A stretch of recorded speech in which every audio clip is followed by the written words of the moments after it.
Koduru mansion house apartments లీజుకు తీసుకున్న Amarnath Reddy lease గడువు ముగిసినా ఖాళీ చేయడం లేదు. లీజు గడువు ముగిసినా ఖాళీ చేయకుండా బెదిరింపులకు పాల్పడుతున్నారు.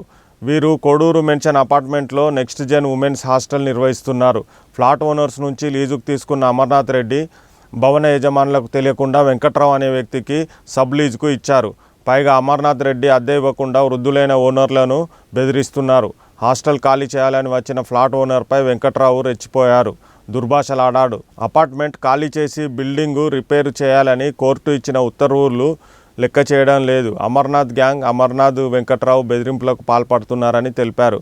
ఇక అపార్ట్మెంట్ కాంపౌండ్ వాల్ను కూలగొట్టి హోటల్ పెట్టే ప్రయత్నం చేస్తున్నారని చెప్పారు. ఇకనైనా జీహెచ్ఎంసీ అధికారులు స్పందించాలని కోరారు. 4 ఫిబ్రవరిలో అమర్నాథ్ అనే అతను నెక్స్ట్ జెన్ అనే లేడీస్ హాస్టల్ పేరు మీద మా దగ్గర రెంట్ తీసుకున్నాడు. అప్పట్లో 27,000తో మొదట స్టార్ట్ అయింది. 2,000 వరకు రెంట్ పే చేస్తూనే ఉన్నాడు కోవిడ్ రాకముందు. అప్పటి వరకు 35,000 రెంట్ తోటి అక్కడి వరకు నేను మంత్లీ సంవత్సరం వైజ్గా 5% చొప్పున ఎనౌన్స్ అవుతూ 35,000 రెంట్ వరకు వచ్చింది. అక్కడి నుంచి అతను పే చేయటం మానేశాడు. కోవిడ్ అంటూ ఏదో కొన్ని రోజులు కాలం గడిపాడు. అగ్రిమెంట్ లేదు, ఏం లేదండి.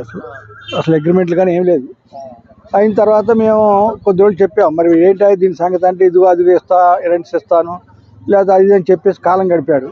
మేము వెకేట్ చేయ బాబు, మరి నువ్వు వెకేట్ చేసి మాకు ఏదో క్లియర్ చేసేస్తే మేము వేరే వాళ్ళకి ఇచ్చుకుంటాం, పైగా మేము రెంట్ కొంటున్నాం బయట, మరి దీని మీద లోన్స్ తీసుకున్నాం అది అని చెప్పేసి మేము మంచిగానే చెప్పాము. అతనికి చెబితే మంచిది అంకుల్ అని చెప్పి మా అందరికి కూడా చెబుతూనే స్టేటస్కో తీసుకొచ్చాడు పోయి వికెట్ చేయని అన్నట్టుగా.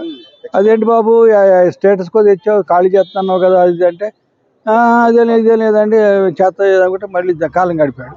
సరే చెప్పి మేము కోర్టుకి వెళ్ళాం. రెంటే ఇవ్వట్లేదు, అప్పటికే 2 years అయిపోయింది, రెంట్ ఇవ్వట్లేదు మాకు, రెంట్కి ఇవ్వట్లేదు. కోర్టుకి వేసాం, కేసు వేసాం.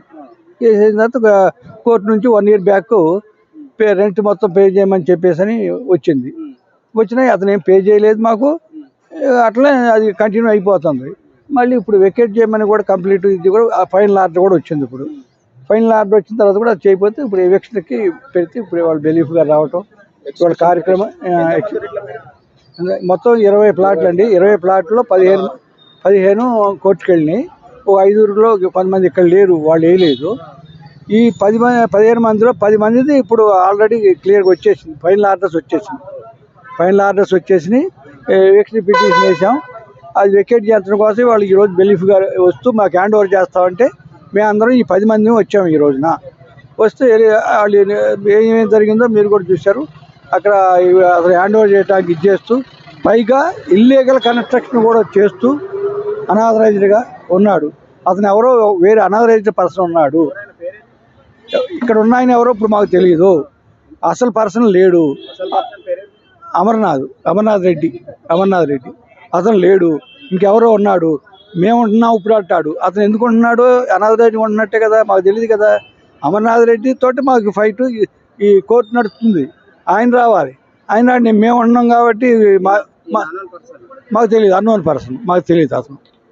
అది మరి మాకు అది వెకేట్ చేసేసి మాకు హ్యాండ్ ఓవర్ చేయాలి. ఇప్పటివరకు కోర్టు ఆర్డర్ ప్రకారం ఏదైతే డ్యూస్ ఆర్డర్ ఫైనల్ ఆర్డర్లో వచ్చినాయో అవి మాకు ముట్టాలి.